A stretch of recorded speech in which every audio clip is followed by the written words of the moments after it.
할렐루야. 오늘 부활주일 함께 읽으신 요한계시록 7장 9절에서 14절의 말씀을 가지고 부활의 기쁨으로 충만한 성도들이라는 제목으로 함께 은혜를 나누도록 하겠습니다.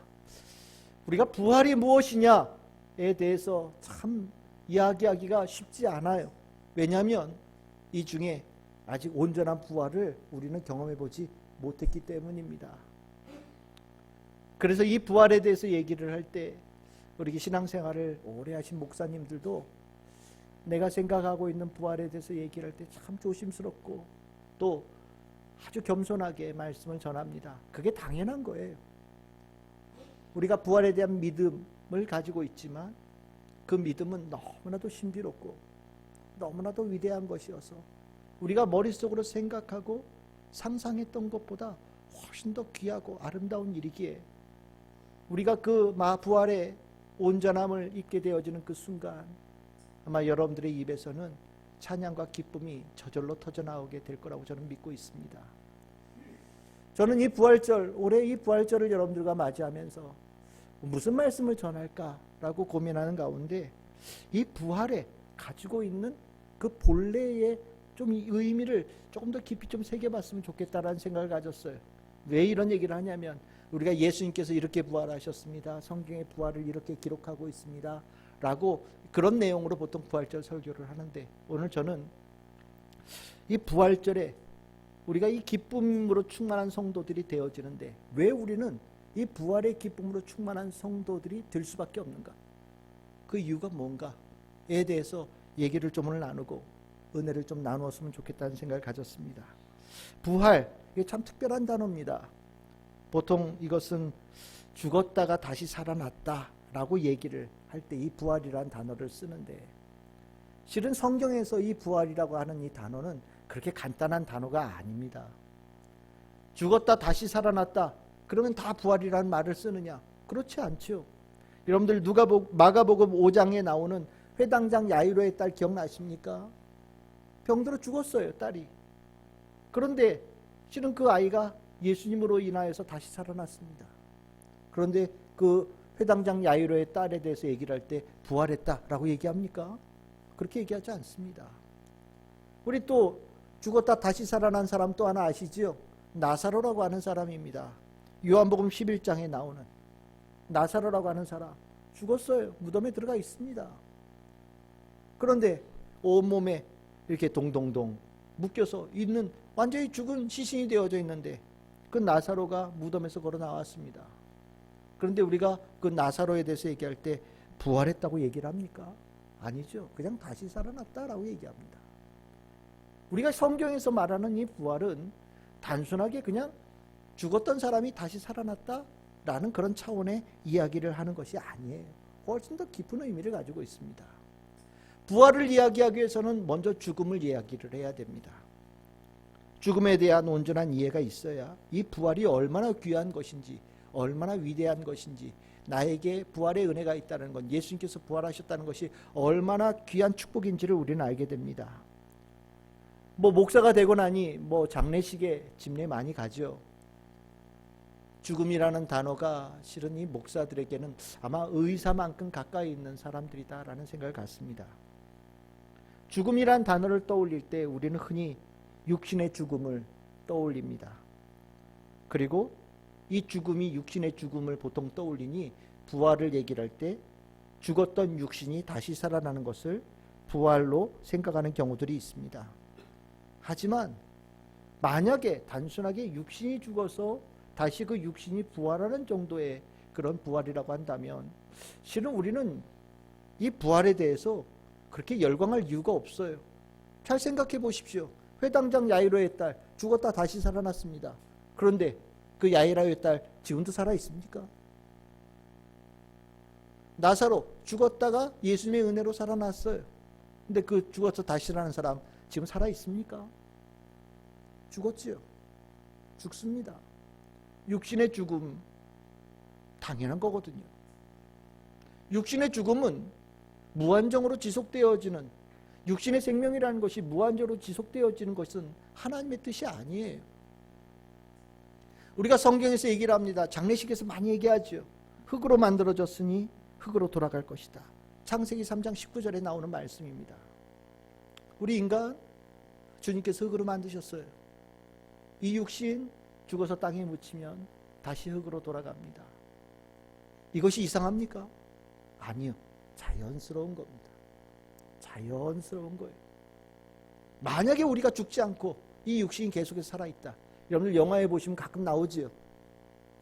죽어도 죽지 않는 사람, 뭐 이런 영화 나옵니다. 거기에 나오는 그런 게 등장인물, 물론 허구지만 그 영화에 행복하게 그려진 인물이 없어요. 실은 이 육신이 계속해서 죽지 않고 살아있다는 것, 실은 이거는 아름답지 않은 겁니다. 육신은 죽어서 다시 흙으로 돌아가는 것이 당연한 것이고, 그것이 자연스러운 것이고, 그 가운데 하나님의 은혜가 있어요. 우리가 뭐 그렇다고 죽음을 뭐 조장하거나 격려하거나 막 앞당기고 뭐 그렇게 하자는 얘기는 아닙니다. 제 얘기는 무엇이냐면, 부활의 단어란 얘기를 할 때 육신의 부활 정도로 가볍게 생각하지 말라는 겁니다. 죽음은 그보다 훨씬 더 깊은 세계가 있어요. 우리가 죽음을 얘기를 할 때 사람들이 많이 두려워합니다. 실은 적지 않은 사람들이 죽기 싫어서 얼마나 발버둥치는지 몰라요. 한 달을 더 살기 위해서, 1년을 더 살기 위해서 가지고 있는 모든 것들을 다 쏟아붓기도 합니다. 조금 더 생명력이 있는 모습으로 보이기 위해서 아낌없이 가지고 있는 모든 것들을 투자하기도 합니다. 왜 그렇게 그 육신이 죽어가는 것에 대해서 막아서고 그렇게 거부할까요? 육신의 죽음이라고 하는 그 자연스러운 죽음 말고 다른 죽음이 그에게 다가온다는 것을 느끼기 때문입니다. 육신의 죽음은 두려운 게 아니에요. 육신의 죽음은 자연스러운 겁니다. 그 육신의 죽음을 두려워한다면 실은 우리는 그 죽음이 다른 의미가 붙어있다는 것을 우리 여러분들은 직감할 수 있어야 되는 거예요. 그 죽음, 다른 의미의 죽음이 뭐냐? 바로 영적인 죽음입니다. 육신의 죽음에서 끝나는 것이 아니라 내 육신의 죽음이 끝날 때에 내 안에 영적인 죽음까지 같이 온다라는 것을 사람들은 직감한다라는 거죠. 죽음 앞에서. 그래서 단순하게 영의 육의 죽음으로 끝나는 사람들은 이 두려움 앞에서 평안해요. 오히려 남아있는 사람들, 이 땅에 살아갈 사람들에게 격려하고 우리 나중에 보자, 아니면 내가 새로운 길을 걸어갈 텐데 내가 새로운 길을 내가 잘 걸어가겠다라고 오히려 소망의 이야기를 합니다. 하지만 이 죽음 앞에서 너무너무 두려워하는 사람들이 있어요. 왜 그러냐면 그 사람의 영으로만 아는 느낌이에요. 그 안에 영에 어두운 심판이 다가왔다는 것을 직감합니다. 단순하게 육신의 죽음이 아니라 영적인 죽음의 심판을 느끼기 때문에 죽음이라는 단어 앞에서 벌벌 떠는 사람들이 되어지는 거예요. 실은 우리가 부활에 대한 이야기를 할 때 이 부활은 영적인 죽음으로부터의 부활을 의미하는 겁니다. 진짜 생명의 부활이죠. 육의 생명이 아니라 영의 생명의 부활을 우리는 예수 그리스도의 부활을 통해서 얻게 되어지는 거예요. 여러분들 영적인 죽음이 뭐라고 생각하십니까? 영적인 죽음은 생명의 주님 하나님으로부터 버림받은 자가 된다라는 거예요. 하나님께서 인간에게 등을 돌리셨다라는 겁니다. 하나님께서 우리에게 등을 돌리실 때 우리 인간은 영적인 죽음을 느끼고 그 죽음을 아주 두려워하게 되어져 가는 거예요. 하나님은요, 생명의 주관자이시죠. 또 생명의 근원이 되기시도 합니다. 그리고 우리들의 삶에 끊임없이 생명을 공급해 주시는 분이시기도 하십니다. 하나님은요, 모든 살아있음의 근원이 되시고 살아있는 존재로 하여금 어떻게 살아가는 것이 아름답고 복되고 바른 삶인지를 설계해 주시고 그것을 이끌어 가시며 그 삶이 이루어질 수 있도록 끊임없이 우리들의 삶에 동반해 주시는 그런 분이십니다. 그래서 하나님께서 우리와 함께 하실 때 우리는 이 안에 영의 생명이 충만한 은혜를 입게 되어지는 거예요. 영의 생명이 충만한 자는 이 안에 두려움도 사라지고 평안함과 기쁨과 주님께서 주시는 힘으로 살아가는 능력을 갖게 되어집니다.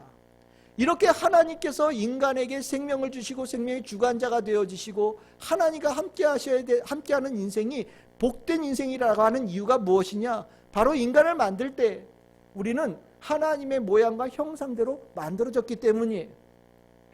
창세기 1장 26절에서 27절에 보시면 하나님은 이렇게 말씀하십니다. 우리의 형상을 따라 우리의 모양대로 우리가 사람을 만들자라고 얘기하셨습니다. 그리고 27절에 하나님이 자기 형상 곧 하나님의 형상대로 사람을 창조하시되 남자와 여자를 창조하셨다라고 얘기합니다. 무슨 말씀입니까? 인간은요 하나님의 형상대로 지음받았다는 것은 무엇이냐면 그 안에 하나님과 밀접한 관계를 가지고 있다는 거예요. 하나님께서 하나님의 모양 형상대로 만드시고 하나님께서 하시는 일을 그에게 맡기시고 하나님께서 그를 통해서 영광 받으시는 삶을 계획하고 계신다라는 겁니다. 여러분들 안에 다 그 모습이 있다라는 거예요. 하나님의 형상대로 지음받아서 하나님께서 함께 하시고자 하는 계획대로 지어진 존재가 여러분들이라는 거예요. 그 하나님의 형상대로 만드시고 하나님은 너무나도 기뻐하시고 사랑하시면서 동행하는 축복을 허락하기를 원하셨다라는 겁니다.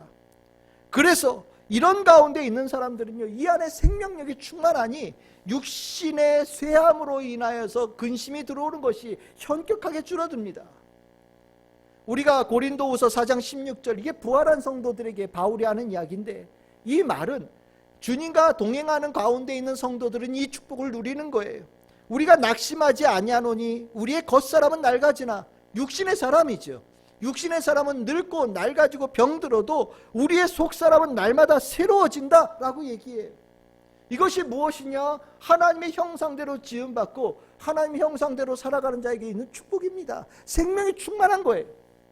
그런데 이 하나님과 멀어지는 일들이 생기는 거죠. 하나님께서 우리를 만드셨는데 하나님께서 우리를 버리시는 때가 있다는 거예요. 하나님께서 우리를 향하여서 늘 동행하기를 원하시는데 하나님께서 우리를 향하여 등을 돌리실 때가 온다라는 겁니다. 그게 영적인 죽음이죠. 이 영적인 죽음은 우리들의 삶에 아주 근원적인 것에 문제를 일으켜요. 정말 인생에 큰 구멍을 만들어서 아무리 채워도 남는 것이 없는 인생이 되어지고요. 무엇을 해도 이 안에 온전한 기쁨이 누릴 수가 없는 자가 되는 거예요. 이 안에 근심이 쌓이고 자그마한 것에도 두려워하며 근심하며 걱정하는 것으로 삶이 완전히 덮이게 되는 겁니다. 실은 우리에게 하나님의 형상대로 지음받은 존재는 주님께서 동행하셔요. 그래서 이 안에 두려움이 없어요. 오히려 그 대신 주님의 평안함이 있습니다. 성령의 역사하심이 있거든요. 근데 하나님과 등을 지고 하나님께 등을 돌리고 나면 나는 아니라고 아무리 얘기를 해도 내 안에 있는 영은요 하나님과 거리가 멀어진 것을 직감하게 되어지고요 내 안에 채울 수 없는 불안함과 근심으로 쌓여져 가는 겁니다.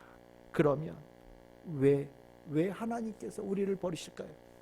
하나님께서 왜 인간을 버리시고 하나님께서 왜 인간들에게 등을 돌리실까요? 그것은 바로 죄 때문입니다. 인간이 지은 죄로 인하여서 하나님께서는 그 죄에 하나님께서 반드시 보응하시는 분이시고요. 그 죄의 보응이 무엇이냐? 바로 영적인 죽음의 심판입니다. 하나님께서 거리를 띄워버리셔요. 하나님께서 멀어지십니다. 하나님께서 등을 돌리시는 거예요. 그 하나님께서 등을 돌리실 때 우리의 죄가 깊어지면 깊어질수록 주님 우리로부터 멀리 떠나가고 우리는 하나님과 멀어진 것에 대한 그 죽음의 공포를 언제 아주 깊이 느끼느냐? 육신의 이 생명이 끝날 때 영적인 존재에 대한 하나님의 심판이 가까이 왔음을 직감하면서 그 죽음으로부터 한 발짝이라도 벗어나려고 애쓰는 가장 심각한 그런 존재로 전락되어지는 모습이 나타난다는 겁니다. 바울은 로마서 1장 18절에서 19절에서 우리 다뤘던 본문이죠. 이렇게 얘기합니다. 하나님의 진노가 불의로 진리를 막는 사람들의 모든 경건하지 않음과 불의에 대하여 하늘로부터 나타나나니 이는 하나님을 알만한 것이 그들 속에 보임이라 하나님께서 이를 그들에게 보이셨느니라 라고 바울은 얘기합니다. 하나님께서 각 사람 안에 하나님의 모양과 형상대로 지음받았으니 다 이 안에는 하나님을 느낄 수 있는 능력들이 다 가지고 있다는 거예요. 그런데 불의함과 불경건으로 의도적으로 하나님과 멀리 돌아가고 하나님께 등을 돌리는 인간에 대해서 하나님은 어떻게 하시냐? 임박한 진노를 그들에게 내리신다라고 얘기하시는데, 이 임박한 진노가 무엇이냐? 영적인 죽음을 얘기하는 겁니다. 그 영적인 죽음에 처해 있는 사람이 일부의 사람들이냐? 바울은 그렇게 얘기하지 않습니다. 모든 사람들이 그 상황 속에 들어가 있다라고 얘기를 해요. 로마서 5장 12절에 이렇게 얘기합니다. 한 사람으로 말미암아 죄가 세상에 들어오고 죄로 말미암아 사망이 들어왔나니 이와 같이 모든 사람이 죄를 지었으므로 사망이 모든 사람에게 이르렀느니라. 여기에 나와 있는 이 사망은 육적인 사망을 얘기하는 게 아니에요. 영적인 사망을 얘기하는 겁니다. 이 영적인 사망이 모든 사람들에게 들어와 있다. 왜? 모든 인간들이 하나님에 대해서 불경건하고 불의를 행하는 죄를 범하고 있기 때문에. 만약에 이 죽음이 육적인 죽음이라고 한다면 실은 우리는 한번 돌아봐야 될 때가 있어요. 여러분들, 이 하나님과 제일 가까이 있다가 하나님과 제일 멀리 떨어진 사람의 대표적인 사람이 누굽니까? 오늘 로마서 5장 12절에 한 사람이라고 하는데, 이 한 사람이 누굽니까? 바로 아담이죠. 아담, 하나님께서 만드신 존재예요. 근데 에덴 동산에서 죄를 지었습니다. 하나님께서 그 아담을 어떻게 하셨습니까? 징계하시는데 아담이 죽었나요? 그렇지 않지요. 아담이 어떻게 됐습니까? 하나님께서 에덴 동산에서 그를 쫓아내셨어요. 하나님과 거리가 멀어진 겁니다. 근데 그 멀어진 것이 무엇이라고 얘기하냐? 죽음이라고 얘기를 하고 있어요. 즉 여기서 말하고 있는 이 죽음은 육적인 죽음이 아니라 영적인 죽음을 얘기한다라고 얘기할 수 있는 겁니다. 우리는 인간으로서 죄를 짓고 있다는 거예요. 불경건하고 불의함을 가져서 영적인 죽음을 우리는 가지고 있다는 겁니다. 근데 이 영적인 죽음을 언제 우리가 심각하게 느끼느냐? 육체가 죽을 때. 육체가 죽을 때 내 영혼에 대해서 하나님의 주관자 주인이신 하나님께서 내 영혼에 대해서 그 벌을 내리시는 일이 임박했다는 것을 깨닫고 죽음의 심판을 받는다라는 아주 두려움을 갖게 된다는 거지. 그래서 우리는 죽음으로부터 멀리 떠나가려고 그렇게 애를 쓰고 죽음을 싫어하는 그런 사람들이 되어지는 겁니다. 그러면 우리는 이 죽음에 대해서 왜 부활을 그렇게 기뻐하는가?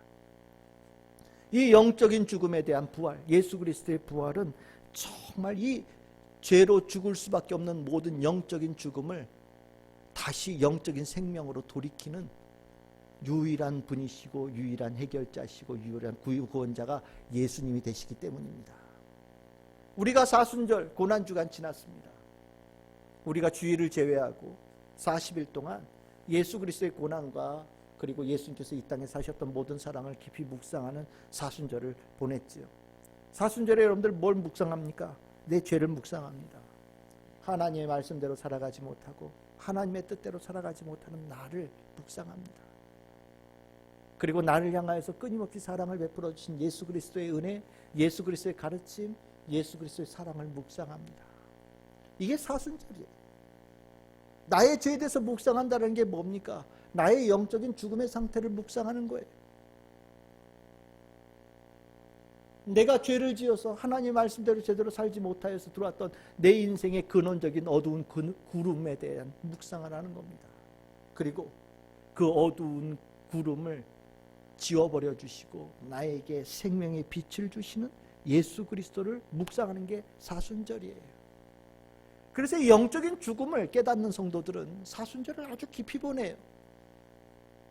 내가 이 죄로 인하여서 영의 죽음이, 영의 어두움이, 영의 병듦이 일어났다는 것을 깨닫는 성도들은 이 사순절에 내가 혹시 나의 영혼은 건강한가, 나의 영혼은 생명이 충만한가 아주 깊이 돌아보는 시간을 갖습니다. 건강한 성도예요. 사순절 고난주간 실은 이 귀한 시간을, 그 은혜를 제대로 느끼지 못하는 성도들은 나의 영적인 죽음과 영적인 병듦에 대해서 아직 제대로 느끼지 못하는, 한마디로 얘기하면 하나님께 등을 돌리고 멀리 떠나 있는, 하나님과 거리가 멀어진 죽어가는 영혼의 소유자라고 생각을 해도 별로 다르지 않다라는 생각을 저는 갖게 됩니다. 참 이 시간에 만약에 우리가 죄를 묵상하면서 내가 영원히 죽어가는 것에 대해서 벗어날 길이 없다라는 것을 깨닫게 되어지면 아마 사순절에 아마 절망으로 끝이 날 겁니다. 그치요? 아무리 죄를 안 지으려고 해도 자꾸 나는 죄를 짓고 있고요. 내가 이제까지 지었던 죄값을 치르려니 너무너무 많은 거예요. 무엇으로도 이 죄값을 치를 수 없어요. 내가 죄를 지었다는 건 알겠는데 만약에 죄를 해결할 방법이 없다면 아마 사순절은요 정말 저주받을 사순절이 될 겁니다. 그런데 우리는 이 사순절에 그것만 묵상하지 않지요. 우리는 예수님을 묵상해요. 예수님을 묵상하고 예수님의 사랑을 마음에 새깁니다. 왜 그럴까요? 예수 그리스도가 우리에게 그 영적인 죽음으로부터 벗어나게 하시는 역사를 이루시기 때문입니다. 예수님이 왜 그렇게 중요한가? 예수님은요 단순한 한 사람이 아니지요. 예수님은요 그냥 우리가 알고 있는 수많은 사람들이 죽고 살았던 어떤 여러 사람 중에 한 사람, 그 정도의 분이 아니십니다. 예수님은요 만물을 품고 계신 분이셔요. 그 안에 모든 것을 다 주관하시는 분이십니다. 위대하시고 큰 분이세요. 정말 어마어마한 분이십니다.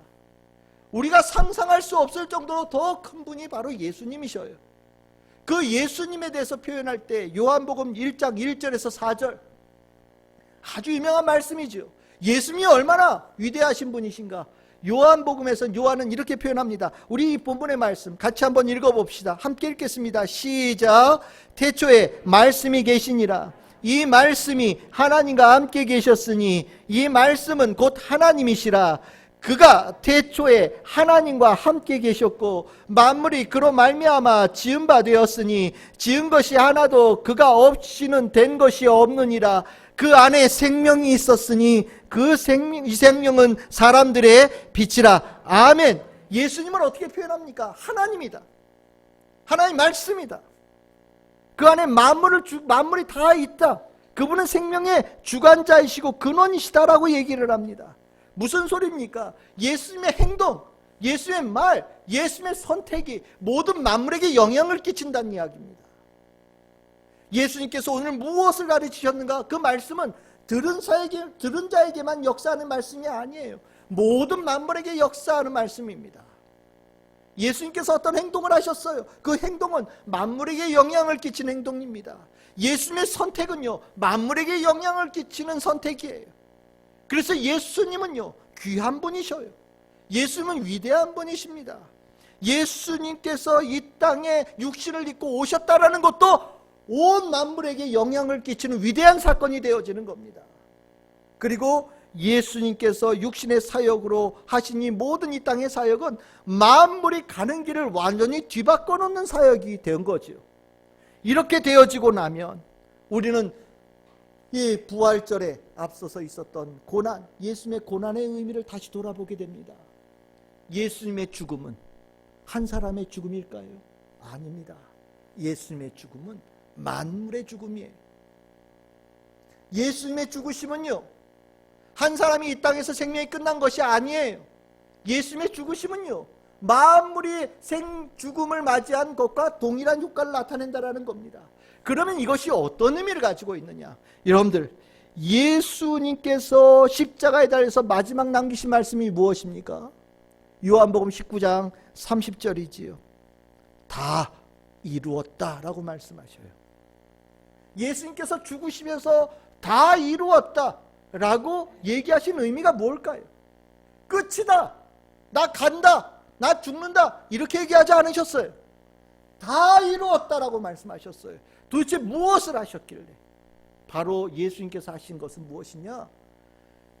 모든 사람들이 죄로 인하여서 하나님께 심판을 받아 영적인 죽음으로 가야 될 모든 죽음을 예수님께서 다 짊어지셔서 죽으셨다는 선언인 겁니다. 예수님의 죽으심은요 만물의 죽음을 대신한 죽음이에요. 죄로 인하여서 모든 만물이 죽을 수밖에 없는, 영적인 죽음을 맞이할 수밖에 없는 그 판결을 예수님께서 다 짊어지셨다라는 겁니다. 그래서 예수님께서는 그것을 하기 위해서 이 땅에 오셨고 십자가에서 그 일을 이루심으로 예수님은 다 이루셨다고 선포하신 거예요. 예수님께서 십자가에 죽으심으로 여러분들에게 있는 영적인 죽음의 심판이 해결되어졌다라는 것을 얘기하시는 겁니다. 이건 위대한 선언입니다. 위대한 승리의 선언이에요. 예수님께서 십자가의 죽으심을 하나님께서 모든 만물이 죄로 인하여서 죽는 것에 대한 판결을 대신한 것으로 인정하셨다는 말이 되어지는 겁니다. 그래서 예수님의 죽음은 정말 위대한 죽음이 되어지는 것이죠. 우주의 전 존재 만물의 역사를 완전히 뒤바꿔 놓는 순간이 바로 예수님의 죽음의 십자가의 죽음의 순간이었던 겁니다. 그러면 우리가 예수 그리스도의 죽음에 대해서 바울은 뭐라고 얘기를 하느냐? 로마서 8장 11절 8절에서부터 로마서 5장 8절에서 11절에 이렇게 얘기를 합니다. 우리가 아직 죄인되었을 때 그리스도께서 우리를 위하여 죽으심으로 하나님께서 우리에 대한 자기 사랑을 확증하셨다라고 얘기합니다. 그리고 이로 인하여서 우리는 그로 피에 말미암아 의롭다함을 받았고 더욱 그로 말미암아 진노하심에서 구원을 받을 것이다라고 얘기합니다. 그리고 그 뒤에 11절에 가면 이렇게 얘기합니다. 10절 11절에 보시면 이렇게 얘기합니다. 아들의 죽으심은 우리가 하나님과 화목되게 만들었다라고 얘기를 해요. 무슨 소리입니까? 하나님께서 우리 여러분들의 죄를 지은 거 너는 영으로 죽었어라고 심판을 내리셨는데 예수님께서 이 땅에서 십자가를 지고 죽으심을 통하여서 예수님께서 우리들의 죄로 인하여서 이러한 영적 죽음의 심판을 지어버리셨다라는 거예요. 대신 짊어지게 하셨다는 겁니다. 그러면 어떻게 됩니까?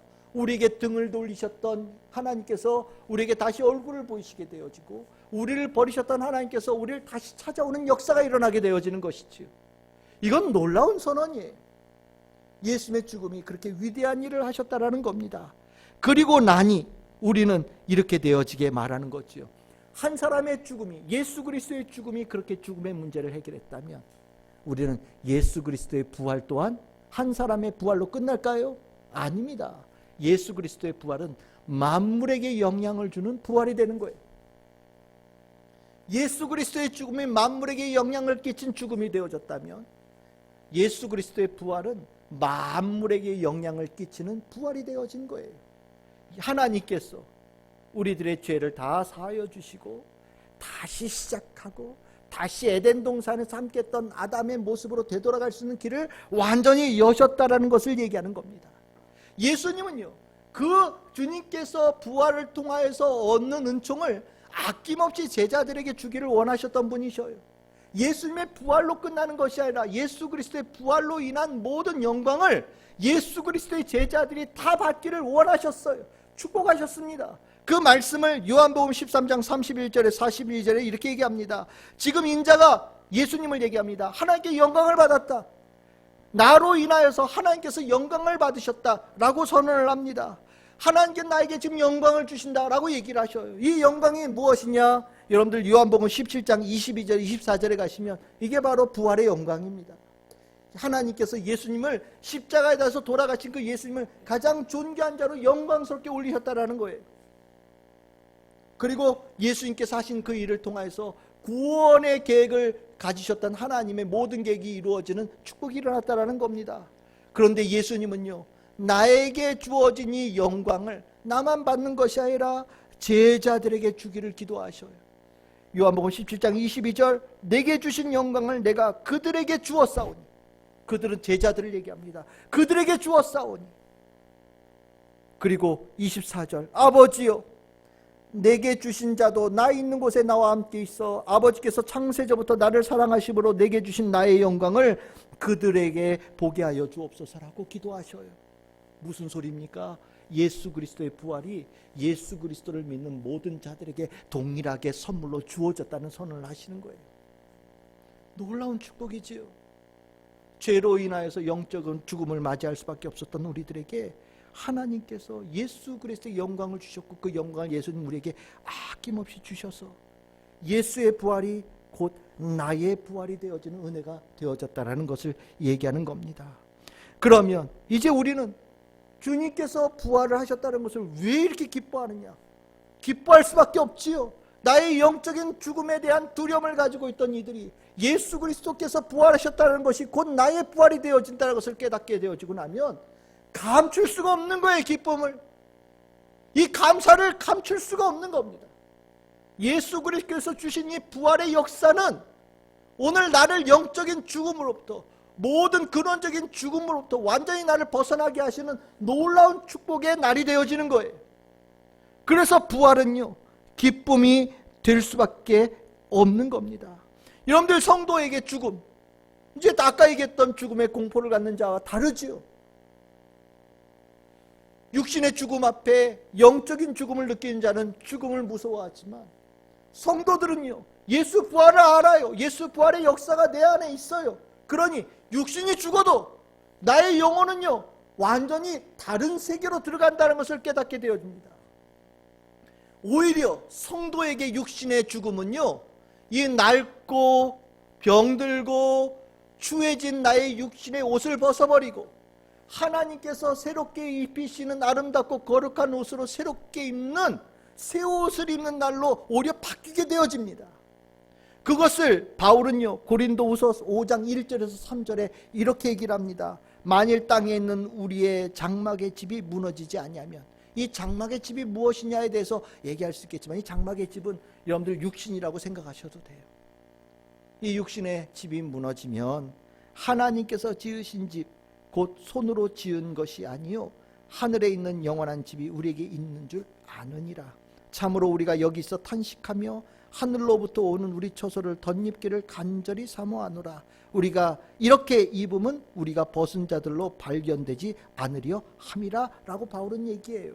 무슨 말씀입니까?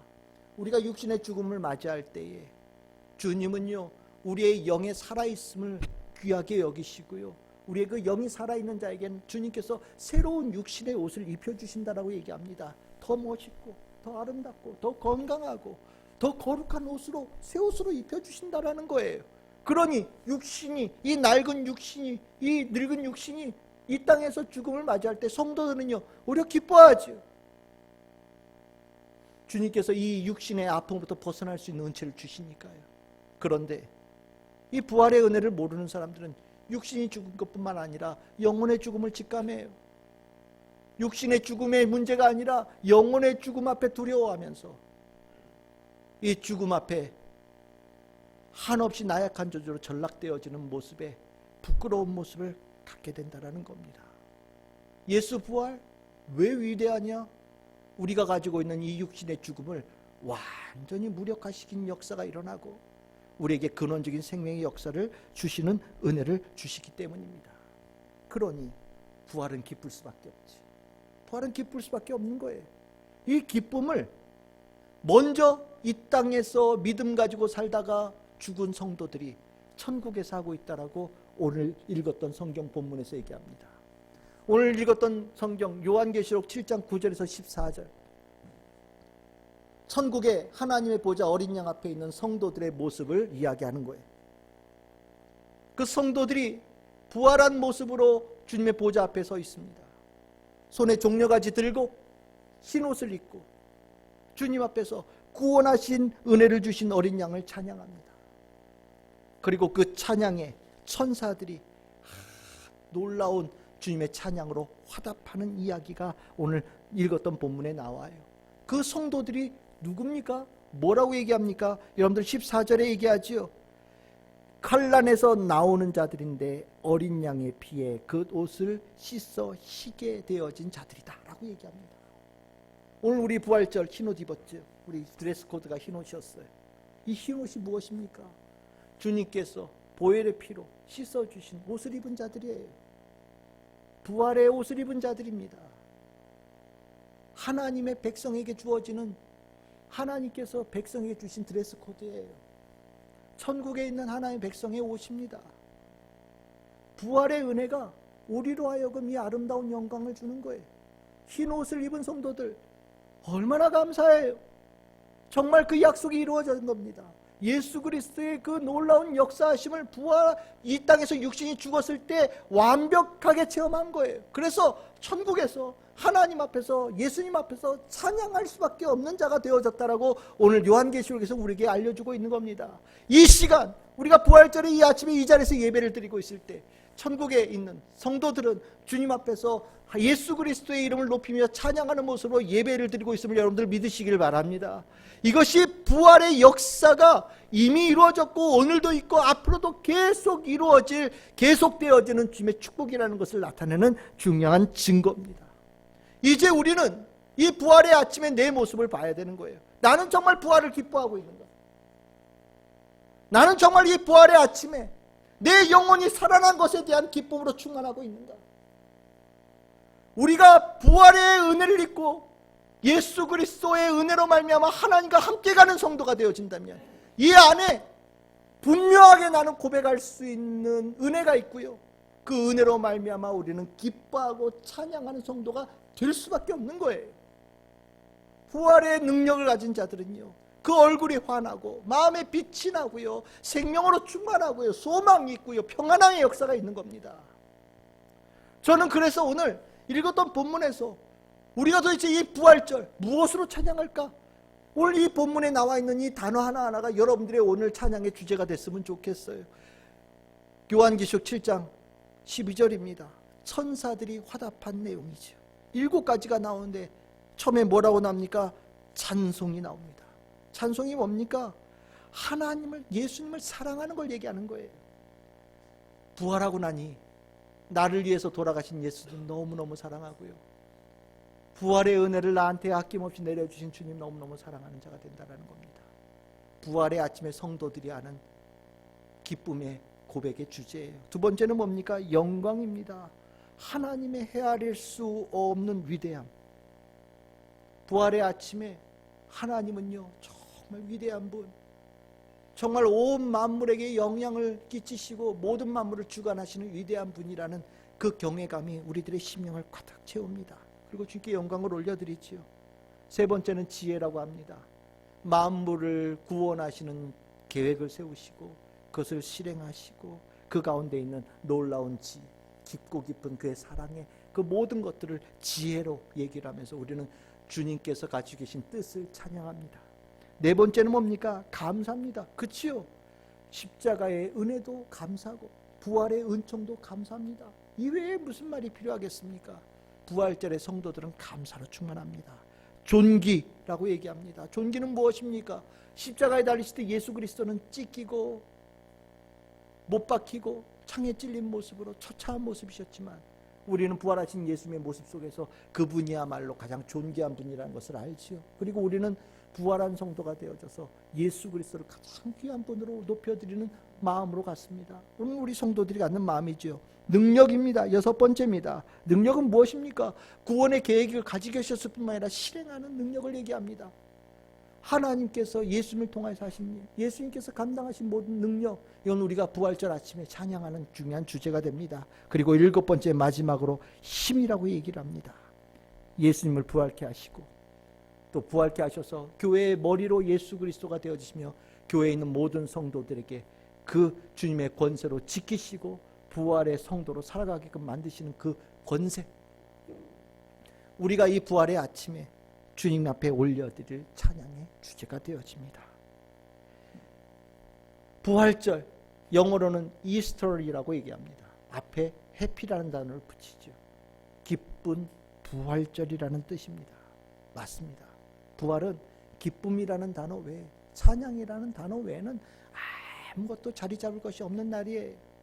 사순절이 있었습니다. 부활절 전에 사순절 지납니다. 40일 지납니다. 그러면 부활절 지나고 난 다음에 뭐가 있을까요? 영어로는 The Great 50 Days라고 하는데 위대한 50일이라고 얘기합니다. 부활절기가 50일이에요. 50일 동안 기뻐합니다. 부활의 은혜를 가지고 기뻐하며 살아갑니다. 부활의 은혜로 찬양하며 살아갑니다. 부활의 은혜로 주님께 주신 생명의 충만함으로 두려움을 떨쳐버리고 살아갑니다. 그리고 50일이 지난 날, 오순절날 성령의 임재의 축복을 성도들이 받지요. 우리는 그 부활절기의 시작에 오늘 부활절을 지내고 있는 겁니다. 여러분들의 심령은 어떠십니까? 예수 부활, 여러분들의 심령의 기쁨이 되십니까? 나의 영적인 죽음을 해결하신 예수 그리스도의 부활이 내 부활이라는 것을 여러분들 확신하십니까? 그 부활의 능력을 가진 성도들이야말로 주께서 원하시는 성도 중에 성도예요. 저는 우리 참 즐거운 교회가 천국에 있는 성도들처럼 손에 종려가지 들고 주의 피로 깨끗하게 씻음받은 하얀 옷을 입은 성도가 되어져 나를 구원하신 예수 그리스도를 찬양하고 높이는 우리 성도들 다 되기를 소망합니다. 여러분들을 통하여 여러분들을 만나는 사람들마다 예수 그리스도의 부활이 느껴지고 예수 그리스도의 부활을 체험하고 예수 그리스도의 축복을 나누게 되어지는 놀라운 역사가 우리 참 즐거운 교회 성도들의 그 성도의 신앙의 삶이 되시기를 주님의 이름으로 축복합니다. 그래서 오늘 읽었던 본문 이 마지막으로 읽읍시다. 요한계시록 7장 9절에서 12절입니다. 이 찬양의 주제가 우리 참 즐거운 교회 성도들의 찬양의 주제가 되기를 소망하며 읽겠습니다. 한 목소리로 읽겠습니다. 시작. 이 일 후에 내가 보니 각 나라와 족속과 백성과 방언에서 아무도 능히 셀 수 없는 큰 무리가 나와 흰 옷을 입고 손에 종려 가지를 들고 보좌 앞과 어린 양 앞에 서서 큰 소리로 외쳐 이르되 구원하심이 보좌에 앉으신 우리 하나님과 어린 양에게 있도다 하니 모든 천사가 보좌와 장로들과 네 생물의 주위에 서 있다가 보좌 앞에 엎드려 얼굴을 대고 하나님께 경배하여 이르되 아멘. 찬송과 영광과 지혜와 감사와 존귀와 권능과 힘이 우리 하나님께 세세토록 있을지어다. 아멘 하더라. 아멘.